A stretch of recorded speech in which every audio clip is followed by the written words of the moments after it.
Mr. Speaker, these are about the choices that this House faces.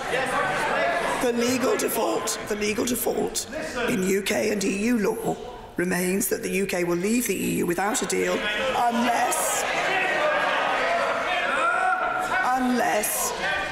unless something else is agreed. The onus is now on every one of us in this House to find out what that is. The options before us are the same as they always have been. We could leave with the deal which this government has negotiated over the past 2 years. We could leave with the deal we have negotiated but subject to a second referendum, but that would risk no Brexit at all. Damaging the fragile trust between the British public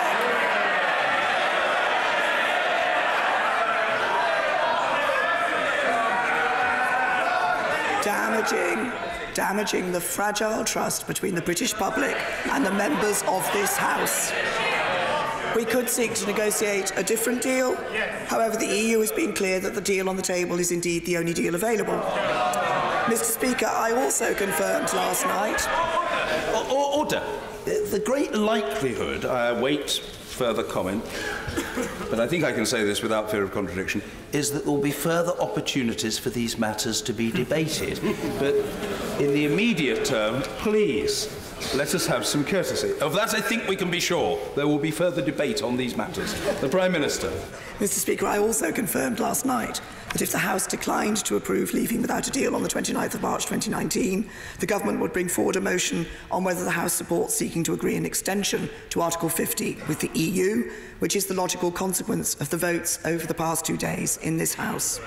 The Leader of the House will shortly make an emergency business statement confirming the change to tomorrow's business. The motion we will table will set out the fundamental choice facing this House. If the House finds a way in the coming days to support a deal, it would allow the Government to seek a short, limited technical extension to Article 50 to provide time to pass the necessary legislation and ratify the agreement we have reached with the EU.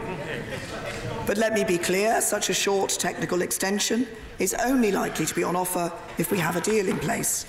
Therefore, the House has to understand and accept that if it is not willing to support a deal in the coming days, and as it is not willing to support leaving without a deal on the 29th of March, then it is suggesting that there will need to be a much longer extension to Article 50.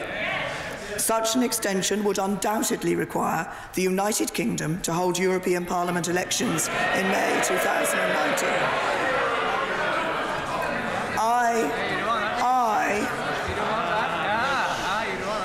I do not think that would be the right outcome. But the